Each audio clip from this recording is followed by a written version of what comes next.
9 live ನ್ಯೂಸ್ಗೆ ಸ್ವಾಗತ. ನಾನು ದಿಯಾ. ಈಗ ಮೊದಲಿಗೆ ಈ ದಿನದ ಹೆಡ್ಲೈನ್ಸ್. ಎಸಿಪಿ ಚಂದನ್ ಕುಮಾರ್ ಅಮಾನತು ಮಾಡುವಂತೆ ಆಗ್ರಹಿಸಿ ಸಾಗರದಲ್ಲಿ ಪ್ರತಿಭಟನೆ.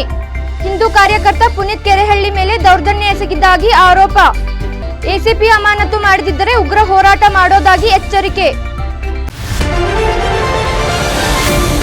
ಯಾದಗಿರಿ ಪಿಎಸ್ಐ ಸಾವು ಪ್ರಕರಣ ಸಂಬಂಧಿ ಜಿ ಪರಮೇಶ್ವರ್ ಹೇಳಿಕೆ. ಸಮಗ್ರ ತನಿಖೆ ನಂತರ ಎಲ್ಲ ಸತ್ಯಾಸತ್ಯತೆ ಹೊರಬರಲಿದೆ ಎಂದು ಮಾಹಿತಿ. ತಪ್ಪು ನಡೆದಿದ್ದು ಪ್ರೂವ್ ಆದರೆ ಖಂಡಿತ ಕ್ರಮ ಕೈಗೊಳ್ಳುತ್ತೇವೆ ಎಂದ ಪರಮೇಶ್ವರ್. ಮುಂಡರಗಿಯಲ್ಲಿ ಸರ್ಕಾರಿ ನೌಕರರಿಗಾಗಿ ವಿಶೇಷ ಕ್ರಿಕೆಟ್ ಪಂದ್ಯಾವಳಿ. ಕೆಲಸದ ಒತ್ತಡದಲ್ಲಿದ್ದ ನೌಕರರೆಲ್ಲರಿಗೂ ಮತ್ತೆ ಜೋಶ್ ತುಂಬಿದ ಕ್ರಿಕೆಟ್. ಫೈನಲ್ನಲ್ಲಿ ಗೆದ್ದ ಬಿಗಿದ ಹೆಸ್ಕಾಂ ತಂಡಕ್ಕೆ ಅಭಿನಂದನೆಗಳ ಮಹಾಪೂರ. ಈಗ ಇವತ್ತಿನ ಪ್ರಮುಖ ಸುದ್ದಿಗಳು ನಿಮ್ಮ ಮುಂದೆ.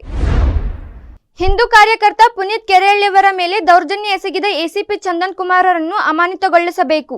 ರಾಮನಗರವನ್ನು ಬೆಂಗಳೂರು ದಕ್ಷಿಣ ಎಂದು ಮರುನಾಮಕರಣ ಮಾಡುವ ರಾಜ್ಯ ಸರ್ಕಾರದ ಆದೇಶವನ್ನು ರದ್ದು ಮಾಡಬೇಕೆಂದು ಆಗ್ರಹಿಸಿ ಹಿಂದೂ ಜನ ಜಾಗೃತಿ ಸಮಿತಿಯ ನೇತೃತ್ವದಲ್ಲಿ ಸಾಗರದ ಉಪವಿಭಾಗ ಅಧಿಕಾರಿಗಳ ಮೂಲಕ ರಾಜ್ಯಪಾಲರಿಗೆ ಮನವಿ ಸಲ್ಲಿಸಿದರು. ಬೆಂಗಳೂರಿಗೆ ಅಕ್ರಮವಾಗಿ ರೈಲು ಮೂಲಕ ಬಂದ ಮಾಂಸದ ಬಾಕ್ಸ್ಗಳು ಹಲವು ಅನುಮಾನಗಳನ್ನು ಹುಟ್ಟುಹಾಕಿವೆ. ಆದರೆ ಅಬ್ದುಲ್ ರಜಾಕ್ ಎಂಬ ವ್ಯಾಪಾರಿಯು ಗುಣಮಟ್ಟ ಪರಿಶೀಲಿಸಲು ಆಹಾರ ಇಲಾಖೆಯ ನಿರೀಕ್ಷಕರಿಗೆ ಅವಕಾಶ ನೀಡಿಲ್ಲ ಮತ್ತು ಅಧಿಕಾರಿಗಳಿಗೆ ಎಲ್ಲ ಬಾಕ್ಸ್ಗಳ ಮಾದರಿಯನ್ನು ತೆಗೆದುಕೊಳ್ಳಲು ಅಡ್ಡಿಪಡಿಸಿದ್ದಲ್ಲದೆ ಅಬ್ದುಲ್ ರಜಾಕ್ ಹೇಳಿದ ಕೇವಲ 2 ಬಾಕ್ಸ್ನ ಶಾಂಪಲ್ಗಳನ್ನು ಮಾತ್ರ ತೆಗೆದುಕೊಂಡು ಹೋಗಿದ್ದಾರೆ. ಇದು ಖಂಡಿತ ಹಲವು ಅನುಮಾನಕ್ಕೆ ಎಡೆ ಮಾಡಿಕೊಟ್ಟಿದೆ. ಈ ಅಕ್ರಮ ಮಾಂಸ ಮಾರಾಟ ಮಾಡುವವರನ್ನು ಬಂಧನ ಮಾಡಬೇಕು ಮತ್ತು ಈ ಪ್ರಕರಣವನ್ನು ಉನ್ನತ ನ್ಯಾಯಾಂಗ ತನಿಖೆಗೆ ಒಪ್ಪಿಸಬೇಕು. ಅಲ್ಲದೆ ಇದನ್ನು ಪ್ರಶ್ನೆ ಮಾಡಿದ ಹಿಂದೂ ಕಾರ್ಯಕರ್ತ ಪುನೀತ್ ಕೆರೆಹಳ್ಳಿಯವರ ಮೇಲೆ ದೌರ್ಜನ್ಯ ಎಸಗಿದ ಎಸಿಪಿ ಚಂದನ್ ಕುಮಾರರನ್ನು ಅಮಾನತು ಮಾಡಬೇಕೆಂದು ಪ್ರತಿಭಟನಾಕಾರರು ಆಗ್ರಹಿಸಿದರು. ಇದೇ ವೇಳೆ ರಾಮನಗರವನ್ನು ಬೆಂಗಳೂರು ದಕ್ಷಿಣ ಎಂದು ಮರುನಾಮಕರಣ ಮಾಡುವ ರಾಜ್ಯ ಸರ್ಕಾರದ ಆದೇಶವನ್ನು ಸಹ ರದ್ದು ಮಾಡುವಂತೆ ಆಗ್ರಹಿಸಿದರು. ಹಿಂದೂ ಕಾರ್ಯಕರ್ತ ಪುನೀತ್ ಕೆರೆಹಳ್ಳಿ ಮೇಲೆ ದೌರ್ಜನ್ಯ ಎಸಗಿದ ಎಸಿಪಿ ಚಂದನ್ ಕುಮಾರ್ನ ಅಮಾನತು ಮಾಡಿ ಅವರನ್ನು ಕಾನೂನು ಕ್ರಮವನ್ನು ಜರುಗಿಸಬೇಕು ಅಂತೇಳಿ ಹಿಂದೂ ರಕ್ಷಣಾ ಸಮಿತಿಯಿಂದ ಮನವಿಯನ್ನು ಕೊಡ್ತಾ ಇದ್ದೀವಿ. ಈ ಸಂದರ್ಭದಲ್ಲಿ ಹಿಂದೂ ಜನಜಾಗೃತಿಯ ಶ್ರೀಧರ್, ಎಸ್.ಎನ್. ನಗರ್, ವಿದ್ಯಾಶ್ರೀ, ವೀಣಾ, ಸುದರ್ಶನ್ ವಕೀಲರು, ವಾಸವಿ ಯುವಜನ ಸಂಘದ ಅಧ್ಯಕ್ಷ ಶ್ರೀಹರ್ಷ, ವಾಸವಿ ಸಹಕಾರಿ ಸೊಸೈಟಿ ನಿರ್ದೇಶಕ ಸತ್ಯನಾರಾಯಣ ಶೆಟ್ಟಿ, ಸಂತೋಷ್, ರಾಜು ಮೊದಲಾದವರು ಉಪಸ್ಥಿತರಿದ್ದರು. ಯಾದಗಿರಿ ಪಿಎಸ್ಐ ಸಾವು ಪ್ರಕರಣವನ್ನು ಕೂಲಂಕುಷವಾಗಿ ತನಿಖೆ ನಡೆಸುವಂತೆ ಸೂಚನೆ ನೀಡಿದ್ದೇನೆ ಎಂದು ಗೃಹ ಸಚಿವ ಡಾಕ್ಟರ್ ಜಿ ಪರಮೇಶ್ವರ್ ಅವರು ತಿಳಿಸಿದ್ದಾರೆ. ಬೆಂಗಳೂರಿನ ಸದಾಶಿವನಗರದ ತಮ್ಮ ನಿವಾಸದ ಬಳಿ ಸುದ್ದಿಗಾರರೊಂದಿಗೆ ಮಾತನಾಡಿದ ಅವರು, ಆತ್ಮಹತ್ಯೆ ಮಾಡಿಕೊಂಡಿಲ್ಲ, ಡೆತ್ ನೋಟ್ ಬರೆದಿಟ್ಟಿಲ್ಲ, ವರ್ಗಾವಣೆ ವಿಚಾರಕ್ಕೆ ನೊಂದಿದ್ದರು ಎಂದು ಅವರ ಪತ್ನಿ ದೂರು ಕೊಟ್ಟಿದ್ದಾರೆ. ಅವರ ಆರೋಪವನ್ನು ಪರಿಗಣಿಸುತ್ತೇವೆ. ಆ ಆಯಾಮದಲ್ಲಿಯೂ ತನಿಖೆ ನಡೆಯಲಿದೆ. ಪ್ರಾಥಮಿಕ ಮಾಹಿತಿ ಕಲೆ ಹಾಕಲಾಗುತ್ತಿದೆ. ಎಫ್ಐಆರ್ ದಾಖಲಿಸಿ ತನಿಖೆ ಕೈಗೊಳ್ಳಲಿದ್ದಾರೆಂದು ಅವರು ಈ ವೇಳೆ ತಿಳಿಸಿದರು. ಇನ್ನು ಸ್ಥಳೀಯ ಶಾಸಕರಿಗೆ ಹಣ ಕೊಟ್ಟಿದ್ದರು ಎಂಬ ಆರೋಪವನ್ನು ಸರಿ ಅಥವಾ ಇಲ್ಲ ಅಂತ ಹೇಳಲು ಬರುವುದಿಲ್ಲ. ತನಿಖೆ ನಡೆದ ನಂತರ ಸತ್ಯಾಂಶ ಹೊರಬರಲಿದೆ. ಈ ರೀತಿಯ ಘಟನೆ ನಡೆದಾಗ ಎಫ್ಐಆರ್ ದಾಖಲಿಸುವ ಮುನ್ನ ಪರಿಶೀಲನೆ ನಡೆಸುತ್ತಾರೆಂದು ಅವರು ತಿಳಿಸಿದರು. ಅವರು ಈಗಾಗಲೇ ನಾನು ಸೂಚನೆ ಕೊಟ್ಟಿದ್ದೇನೆ, ಬೆಳಿಗ್ಗೆನೇ ಅವರಿಗೆ ತನಿಖೆ ಮಾಡಿ ಹಾಗೆ ಅಂತೇಳಿ. ಯಾಕಂದರೆ ಅವರು ನ್ಯಾಚುರಲ್ ಆಗಿ ಸತ್ತಿದ್ದಾರೆ ಅಂತಕ್ಕಂಥದ್ದು ಸುದ್ದಿಗಳು ಬರ್ತಾ ಇದೆ. ಅವರೇನು ಸೂಸೈಡ್ ಮಾಡ್ಕೊಂಡಿಲ್ಲ, ಯಾವುದೇ ಡೆತ್ ನೋಟ್ ಇಲ್ಲ ಮತ್ತು ಅವರು ಟ್ರಾನ್ಸ್ಫರ್ ಮಾಡಿದ್ದಾರೆ ಅನ್ನೋ ಒಂದು ಕಾರಣ ಕೊಟ್ಟಿದ್ದಾರೆ. ಇದನ್ನೆಲ್ಲ ತನಿಖೆ ಮಾಡಿ ಅಂತ ಹೇಳಿ ನಾನು ಸೂಚನೆ ಕೊಟ್ಟಿದ್ದೇನೆ. ಅದು ಏನು ವರದಿ ಬರುತ್ತೆ ನೋಡೋಣ.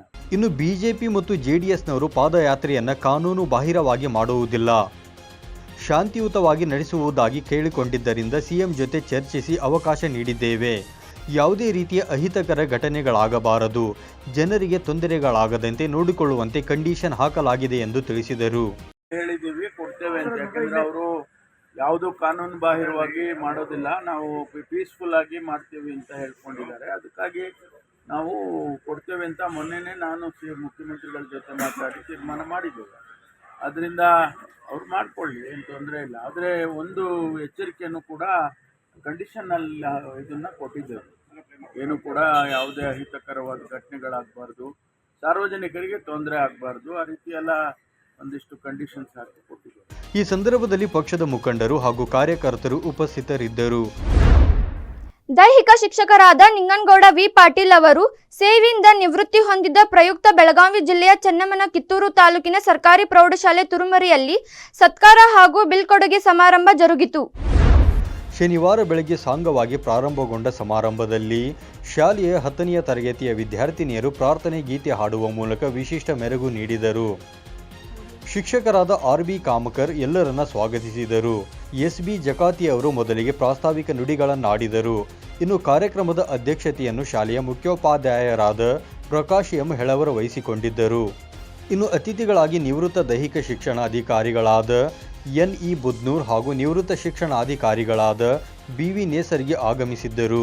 ಸಮಾರಂಭದಲ್ಲಿ ಸೇವೆಯಿಂದ ನಿವೃತ್ತಿ ಹೊಂದಿದ ದೈಹಿಕ ಶಿಕ್ಷಕರಾದ ನಿಂಗನಗೌಡ V ಪಾಟೀಲ್ ಅವರ ಸೇವಾ ಕಾರ್ಯವನ್ನು ಸ್ಮರಿಸಲಾಯಿತು. ಅಲ್ಲದೆ ಅವರ ನಿವೃತ್ತಿ ಜೀವನವು ಸುಖಮಯವಾಗಿರಲೆಂದು ಹಾರೈಸಲಾಯಿತು. ಕಾರ್ಯಕ್ರಮದ ನಿರೂಪಣೆಯನ್ನು ಶಿಕ್ಷಕರಾದ NM ಗೋಡಿಗೇರಿ ಅವರು ನಡೆಸಿಕೊಟ್ಟರು. ಅದೇ ರೀತಿ ಶಿಕ್ಷಕರಾದ ಕಿರಣ್ ಕುಮಾರ್ ಕಾರ್ಯಕ್ರಮದ ಕೊನೆಯಲ್ಲಿ ವಂದನಾರ್ಪಣೆ ಮಾಡಿದರು. ಈ ಸಂದರ್ಭದಲ್ಲಿ ಗ್ರಾಮ ಪಂಚಾಯತ್ ಅಧ್ಯಕ್ಷರು, ಪ್ರಾಥಮಿಕ ಕೃಷಿ ಪತ್ತಿನ ಸಹಕಾರಿ ಸಂಘದ ಅಧ್ಯಕ್ಷರು, ಗ್ರಾಮದ ಗುರು ಹಿರಿಯರು, ಅಂಗನವಾಡಿ ಕಾರ್ಯಕರ್ತರು, ಸರಕಾರಿ ಹಿರಿಯ ಪ್ರಾಥಮಿಕ ಶಾಲೆಯ ಗುರುಗಳು, ಸರಕಾರಿ ಉರ್ದು ಕಿರಿಯ ಪ್ರಾಥಮಿಕ ಶಾಲೆಯ ಮುಖ್ಯೋಪಾಧ್ಯಾಯರು ಉಪಸ್ಥಿತರಿದ್ದರು.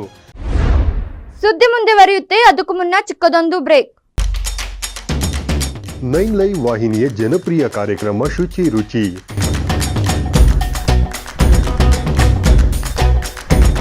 ಪ್ರತಿ ಶುಕ್ರವಾರ ಮಧ್ಯಾಹ್ನ 1:30 ಪ್ರಸಾರ, ಮತ್ತೆ ಭಾನುವಾರ ಸಂಜೆ 6 ಗಂಟೆಗೆ ಮರು ಪ್ರಸಾರ. ಅಡುಗೆ ಮಾಡೋ ಹವ್ಯಾಸ ನಿಮ್ಮದಾಗಿದ್ದರೆ ಈಗಲೇ ಕರೆ ಮಾಡಿ ಹೆಸರು ನೋಂದಾಯಿಸಿಕೊಳ್ಳಿ. ನಮ್ಮ ದೂರವಾಣಿ ಸಂಖ್ಯೆ 7411784976.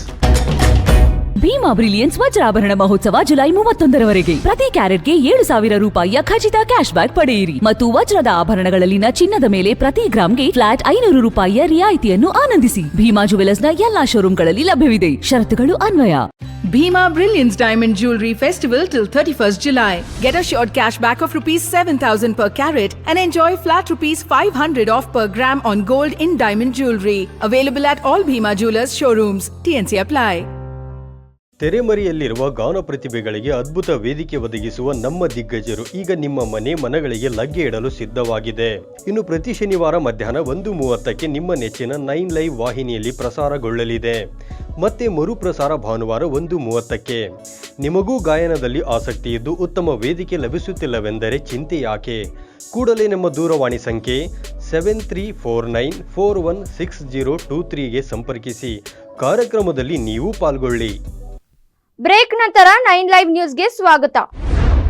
ನಿರ್ವಹಣೆ ಇಲ್ಲದ ಹಿನ್ನೆಲೆಯಲ್ಲಿ ಅಸ್ತವ್ಯಸ್ತಗೊಂಡಿದ್ದ ತುಮಕೂರು ಜಿಲ್ಲೆಯ ಶಿರಾನಗರದಲ್ಲಿನ ಹೇಮಾವತಿ ಜಲಸಂಗ್ರಹದ ಕೆರೆಗೆ ಕೊನೆಗೂ ನಗರಸಭೆ ಅಧಿಕಾರಿಗಳು ಕಾಯಕಲ್ಪ ನೀಡ ಹೊರಟಿದ್ದು ಸಾರ್ವಜನಿಕರಲ್ಲಿ ಹೊಸ ಆಶಾಕಿರಣ ಮೂಡಿಸಿದೆ. ಶಿರಾ ನಗರಸಭೆಯಲ್ಲಿ ಆಡಳಿತ ವರ್ಗ ಹಾಗೂ ಸದಸ್ಯರ ನಡುವೆ ಹಗ್ಗ ಜಗ್ಗಾಟ ಉಂಟಾಗಿ ತ್ರಿಶಂಕು ಸ್ಥಿತಿಯಲ್ಲಿದ್ದ ಅಭಿವೃದ್ಧಿ ಕಾರ್ಯಗಳಿಗೆ ಈಗ ಚುರುಕು ಮುಟ್ಟಿದೆ. ಸದ್ಯ ಒಗ್ಗಟ್ಟಿನ ಮಂತ್ರ ಜಪಿಸುವ ಮೂಲಕ ಅಧಿಕಾರಿ ವರ್ಗ ಅಭಿವೃದ್ಧಿಗೆ ಮುಂದಾಗಿದೆ.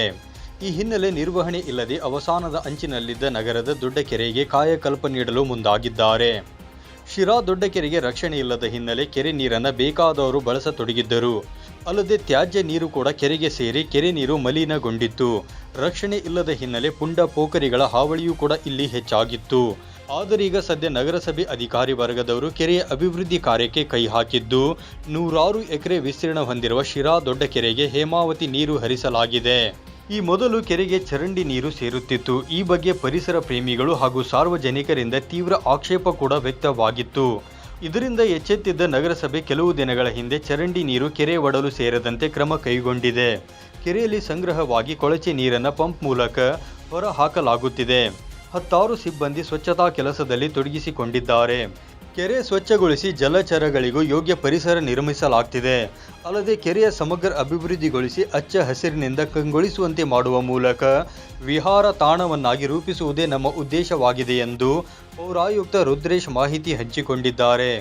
ಒಟ್ನಲ್ಲಿ ಶಿರಾ ದೊಡ್ಡ ಕೆರೆಯನ್ನು ಕೊನೆಗೂ ಅಭಿವೃದ್ಧಿಪಡಿಸಲು ಅಧಿಕಾರಿಗಳು ಮುಂದಾಗಿದ್ದು ಸಾರ್ವಜನಿಕ ವಲಯದಲ್ಲಿ ಉತ್ತಮ ಪ್ರತಿಕ್ರಿಯೆ ವ್ಯಕ್ತವಾಗಿದೆ.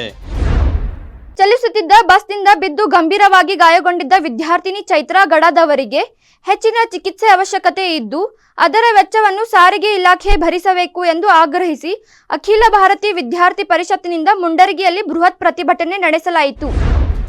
ಕೊಪ್ಪಳ ರಸ್ತೆಯಲ್ಲಿ ಇರುವ ಜಗದ್ಗುರು ತೋಂಟದಾರ್ಯ ಪ್ರಥಮ ದರ್ಜೆ ಪದವಿ ಮಹಾವಿದ್ಯಾಲಯದಲ್ಲಿ BA ಪ್ರಥಮ ವರ್ಷ ಓದುತ್ತಿದ್ದ ವಿದ್ಯಾರ್ಥಿನಿ ಸಿಬ್ಬಂದಿಗಳ ನಿರ್ಲಕ್ಷ್ಯತನದಿಂದಾಗಿ ಬಸ್ನಿಂದ ಬಿದ್ದು ಗಂಭೀರ ಗಾಯಗೊಂಡಿದ್ದರು.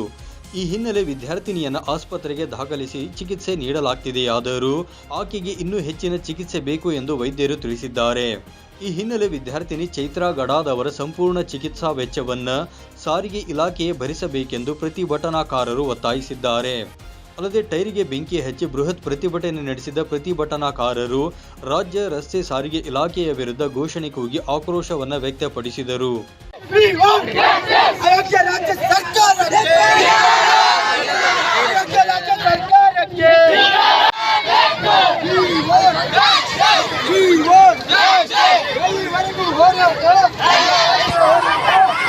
ಇನ್ನು ಪ್ರತಿಭಟನೆ ತೀವ್ರ ಸ್ವರೂಪ ಪಡೆದುಕೊಳ್ಳುತ್ತಿದ್ದಂತೆ ಸ್ಥಳಕ್ಕೆ ಆಗಮಿಸಿದ ಗದಗ ಜಿಲ್ಲಾ ಅಪರ ಜಿಲ್ಲಾಧಿಕಾರಿ ಅನ್ನಪೂರ್ಣ ಎಂ, ತಾಲೂಕಾ ದಂಡಾಧಿಕಾರಿ ಎಂ ಧನಂಜಯ್, ರಾಜ್ಯ ರಸ್ತೆ ಸಾರಿಗೆ ಅಧಿಕಾರಿ ಹಾಗೂ ಮುಂಡರಗಿ ಸಿಪಿಐ ಮಂಜುನಾಥ್ ಕುಸುಗಲ್ ಪ್ರತಿಭಟನಾಕಾರರ ಮನವೊಲಿಸುವ ಮೂಲಕ ಬೇಡಿಕೆ ಈಡೇರಿಸುವ ಭರವಸೆ ನೀಡಿದರು ಎಂದು ಹೇಳಲಾಗಿದೆ. 30ನೇ ವಾರ್ಷಿಕೋತ್ಸವ ಅಂಗವಾಗಿ ಮೊಬಿಲಿಟಿ ಇಂಡಿಯಾ ಸಂಸ್ಥೆಯು ವಿಶೇಷ ಚೇತನ ಬಾಲಕರಿಗೆ ಸಲಕರಣೆ ವಿತರಣೆ ಮತ್ತು ಅಳವಡಿಕೆ ವಿಶೇಷ ಕಾರ್ಯಕ್ರಮವನ್ನು ಹಮ್ಮಿಕೊಂಡಿತ್ತು. ತುಮಕೂರು ಜಿಲ್ಲೆಯ ಶಿರಾ ನಗರದ ಅಂಬೇಡ್ಕರ್ ಭವನದಲ್ಲಿ ಹಮ್ಮಿಕೊಂಡಿದ್ದ ವಿಶೇಷ ಚೇತನ ಬಾಲಕರಿಗೆ ಸಲಕರಣೆ ವಿತರಣೆ ಮತ್ತು ಅಳವಡಿಕೆಯ ಕಾರ್ಯಕ್ರಮವನ್ನು ಶಿರಾ ಕ್ಷೇತ್ರದ ಶಾಸಕರು ಹಾಗೂ ಕರ್ನಾಟಕ ಸರ್ಕಾರದ ದೆಹಲಿ ವಿಶೇಷ ಪ್ರತಿನಿಧಿ ಡಾಕ್ಟರ್ ಟಿ.ಬಿ. ಜಯಚಂದ್ರ ಅವರು ಉದ್ಘಾಟನೆ ಮಾಡಿ ಮಾತನಾಡಿದರು. ಸಂಸ್ಥೆಯ ಕಾರ್ಯವು ಉತ್ತಮವಾಗಿದ್ದು ಅನೇಕರ ಪಾಲಿಗೆ ಆಶಾಕಿರಣವಾಗಿದೆ. ಇಂತಹ ಕಾರ್ಯಗಳು ಹೆಚ್ಚು ಹೆಚ್ಚು ನಡೆಯುವ ಮೂಲಕ ಅವಶ್ಯಕತೆ ಇರುವವರಿಗೆ ಅನುಕೂಲವಾಗುವಂತಾಗಲಿ ಎಂದು ತಿಳಿಸಿದರು. ಈ ಸಂದರ್ಭದಲ್ಲಿ ಜಿನಿವಾದ ಸಮಾಜ ಸೇವಕಿ ಮಾರ್ಕೈ ಮಿಲ್ಲರ್, ಮೊಬಿಲಿಟಿ ಇಂಡಿಯಾ ಸಂಸ್ಥೆಯ ಶಂಕರ್, ತಾಲೂಕಾ ಪಂಚಾಯತ್ ಕಾರ್ಯನಿರ್ವಾಹಕ ಅಧಿಕಾರಿ ಅನಂತರಾಜು, ವಿಕಲಚೇತನ ಸಂಘದ ಮಾಗೋಡು ಕಂಬಣ್ಣ, ಚಿತ್ತಯ್ಯ ಸೇರಿದಂತೆ ಅನೇಕರು ಉಪಸ್ಥಿತರಿದ್ದರು. ಕರ್ನಾಟಕ ರಾಜ್ಯ ಸರ್ಕಾರಿ ನೌಕರರ ಸಂಘ ತಾಲೂಕು ಶಾಖೆ ಮುಂಡರ್ಗಿ ವತಿಯಿಂದ ತಾಲೂಕಿನ ನೌಕರರಿಗಾಗಿ ಸ್ವಾತಂತ್ರ್ಯ ದಿನಾಚರಣೆ ಅಂಗವಾಗಿ ಮೊದಲ ಬಾರಿಗೆ ಕ್ರಿಕೆಟ್ ಪಂದ್ಯಾವಳಿ ಮುಂಡರ್ಗಿ ನೌಕರರ ಕ್ರಿಕೆಟ್ ಪ್ರೀಮಿಯರ್ ಲೀಗ್ ಆಯೋಜನೆ ಮಾಡಲಾಗಿತ್ತು. ಮುಂಡರಗಿ ಅನ್ನದಾನೇಶ್ವರ ತಾಲೂಕಾ ಕ್ರೀಡಾಂಗಣದಲ್ಲಿ ನಡೆದ ಕ್ರೀಡಾಕೂಟದಲ್ಲಿ ಕಂದಾಯ ಇಲಾಖೆ ಮತ್ತು ಹೆಸ್ಕಾಂ ಇಲಾಖೆಯ ತಂಡಗಳು ಫೈನಲ್ ಪ್ರವೇಶಿಸಿದ್ದು, ಈ ವೇಳೆ ಹೆಸ್ಕಾಂ ಇಲಾಖೆಯ ತಂಡ ಅಮೋಘ ಜಯ ಸಾಧಿಸಿದೆ. ಈ ಸಂದರ್ಭದಲ್ಲಿ ಮಾತನಾಡಿದ ತಾಲೂಕಾ ದಂಡಾಧಿಕಾರಿಗಳಾದ ಎಂ ಧನಂಜಯರವರು, ನಮ್ಮ ತಂಡ ಫೈನಲ್ ಬಂದಿದ್ದು ತುಂಬಾ ಖುಷಿ ತಂದಿದೆ ಎಂದರು. ಜೊತೆಗೆ ಪಂದ್ಯಾವಳಿಗಳನ್ನು ಆಯೋಜನೆ ಮಾಡಿದ ತಾಲೂಕಾ ನೌಕರರ ಸಂಘದ ಅಧ್ಯಕ್ಷರಾದ ನಾಗರಾಜ ಹಳ್ಳಿಕೇರಿರವರಿಗೆ ಧನ್ಯವಾದಗಳನ್ನು ಸಹ ತಿಳಿಸಿದರು. ಇದೇ ವೇಳೆ ತಾಲೂಕಾ ಪಂಚಾಯತ್ ಕಾರ್ಯನಿರ್ವಾಹಕ ಅಧಿಕಾರಿ ಎಚ್ ವಿಶ್ವನಾಥ್ ಮಾತನಾಡಿ, ಇಂಥ ಕ್ರೀಡಾಕೂಟ ಆಯೋಜನೆ ಮಾಡುವುದು ಸುಲಭವಲ್ಲ. ನೌಕರರು ತಮ್ಮ ಕೆಲಸದ ಒತ್ತಡದ ನಡುವೆಯೂ ಖುಷಿಯಾಗಿ ಪಾಲ್ಗೊಂಡಿದ್ದಾರೆ. 3 ತಿಂಗಳಿಗೊಮ್ಮೆ ಇಂತಹ ಕ್ರೀಡಾಕೂಟಗಳು ಹಮ್ಮಿಕೊಳ್ಳಬೇಕೆಂದು ತಿಳಿಸಿದರು. ಈ ಸಂದರ್ಭದಲ್ಲಿ ರಾಜ್ಯ ಸರ್ಕಾರಿ ನೌಕರರ ಸಂಘದ ತಾಲೂಕಾ ಅಧ್ಯಕ್ಷ ನಾಗರಾಜ ಹಳ್ಳಿಕೇರಿ, ಕ್ಷೇತ್ರ ಸಮನ್ವಯ ಅಧಿಕಾರಿ ಗಂಗಾಧರ್ ಅಣ್ಣಿಗೇರಿ ಸೇರಿದಂತೆ ವಿವಿಧ ಇಲಾಖೆಯ ನೌಕರರು ಹಾಗೂ ವಿವಿಧ ಸಂಘಟನೆಯ ಮುಖಂಡರು ಉಪಸ್ಥಿತರಿದ್ದರು. ಇವೆಷ್ಟು ಈ ಹೊತ್ತಿನ ಪ್ರಮುಖ ಸುದ್ದಿಗಳು. ನಿರಂತರ ಸುದ್ದಿಗಳಿಗಾಗಿ ನೋಡ್ತಾ ಇರಿ 9 ಲೈವ್ ನ್ಯೂಸ್. ಇದು ಸತ್ಯದ ಪ್ರತಿರೂಪ.